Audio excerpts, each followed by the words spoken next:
Hey everybody, thanks for checking out the Aaron Advantage. This week I'm going to be talking about some promising signs that the home you're buying will have good resale value. Because let's be honest, once you're buying, you got to take into consideration you're probably going to be moving again.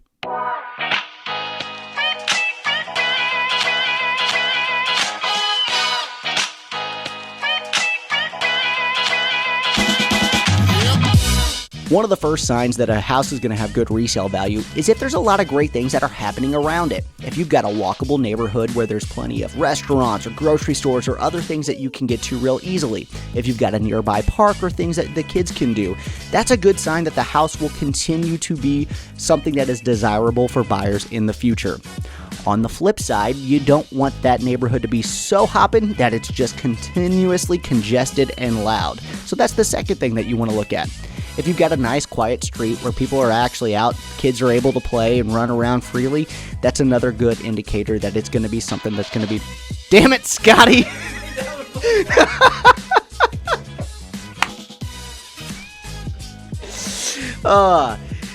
That's going to be another good indicator that that house is probably going to be desirable for other families in the future.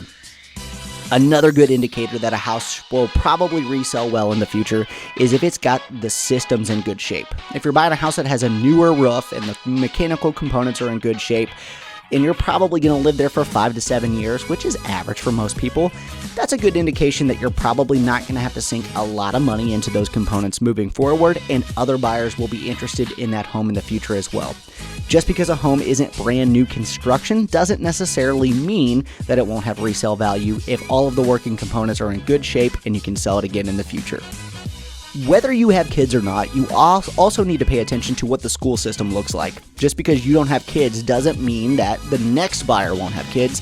And let's face it, there are certain school systems that some people absolutely want to have their kids in. If you're buying a home in one of those areas, that's going to be a good sign. It'll sell better in the future. Going back to the fact that you don't have kids being irrelevant, make sure you find a house that's got a family-friendly floor plan. 3-bed, 2 baths are one of the most desirable homes that you can find in most markets because that's going to fill out the need for most families. Just because you can use a studio apartment or a 1-bedroom home doesn't necessarily mean that the resale value is going to be there whenever you decide to sell in the future.